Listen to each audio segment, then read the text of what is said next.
Hello மக்களே, இன்னைக்கு 5+1 ரொட்டேஷனோட பேசிக்கான விஷயத்தை பார்ட் 2 வீடியோல தான் பார்க்க போறோம். அடுத்து நீங்க முக்கியமா தெரிஞ்சுக்கிட வேண்டியது வந்து front zone, back zone. Front zone பாத்தீங்கன்னா இந்த 2ஆம் நம்பர் சோனு, 3, 4 இந்த மூலைல நிக்கிறவங்க வந்து ஃப்ரண்ட் சோனும், 5th, 6th, 1 இந்த மூலைல நிக்கிறவங்க வந்து பேக் சோனு சொல்லுவாங்க. இந்த ஃப்ரண்ட் சோனுக்கு பேக் சோனுக்கு உள்ள பேசிக்கான ரூல்ஸை பார்த்துலாமா? இப்போ நான் வந்து பாத்தீங்கன்னா ஒரு அட்டாக்கர். இப்போ எனக்கு ரூல்ஸ் பாத்தீங்கன்னா இப்போ வந்து ஃப்ரண்ட் சோன் அதான் நான் முன்னாடி உள்ள சோன்ல விளையாடுறேன். இங்க நான் என்னனாலும் ஜம்ப் பண்ணி அடிச்சுக்கலாம். எனக்கு வந்து எந்த ரூல்ஸுமே கிடையாது. இப்போ நான் அங்க போயினாலும் பேக் ஓட்டி இல்ல என்னனாலும் அடிச்சுக்கலாம். அதுவே நான் பேக் சோன் போயிட்டேன்னா ஒரே ஒரு ரூல்ஸ் தான்.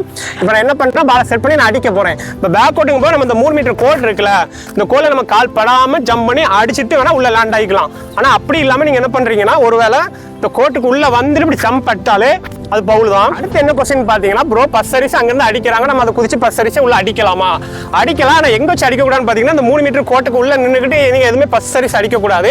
அதே நீங்க பேக் கோட்டாதான் இந்த 3 மீட்டர் கோட்டுக்கு வெளியே நின்றுட்டு ஜம்ப் பண்ணி சர்வீஸ் நீங்க மீட் பண்ணி உங்களால முடிஞ்சா அடிச்சுக்கலாம். இப்போ நான் செட்டர் பாத்தீங்கன்னா நான் ஒன் சோன்ல நிக்கிறேன். எனக்கு நேரா ஆப்போசிட், அதாவது ட்ராயிங்ல யார் நிப்பான்னு பார்த்தா ஆல் ரவுண்ட் நிப்பாரு. ஆனா அந்த அட்டாக்கர் அங்க நிற்கும் போது அவருக்கு நேர ட்ராயாங்கல்ல இன்னொரு அட்டாக்கர் நிப்பாரு. அதாவது ஆப்போசிட். இந்த பொசிஷன் நீங்க கரெக்டா நோட் பண்ணீங்கன்னா ரொட்டேஷன் ஃபால்ட் எதுவுமே வராது. இந்த ரொட்டேஷன்ல யாருக்கு ரொம்ப கஷ்டம் பாத்தீங்கன்னா செட்டர் பொசிஷன் தான். அவங்க தான் சேஞ்ச் பண்றது ரொம்ப கஷ்டமா இருக்கும். ஆனா செட்டருக்கான ரொட்டேஷன் பொசிஷன் மட்டும் நீங்க கத்துக்கிட்டீங்கன்னா வாலிபால் ரொட்டேஷன் ரொம்ப ஈஸி ஆயிரும். அடுத்த வீடியோல நம்ம செட்டருக்கான ரொட்டேஷன்ல இருந்து ஸ்டார்ட் பண்ணுவோம். இந்த வீடியோ உங்களுக்கு கண்டிப்பா யூஸ்ஃபுல்லா இருக்கும். அதோட உங்களுக்கு விடைபெறுவது உங்கள் game changer. Bye bye, see you மக்களே.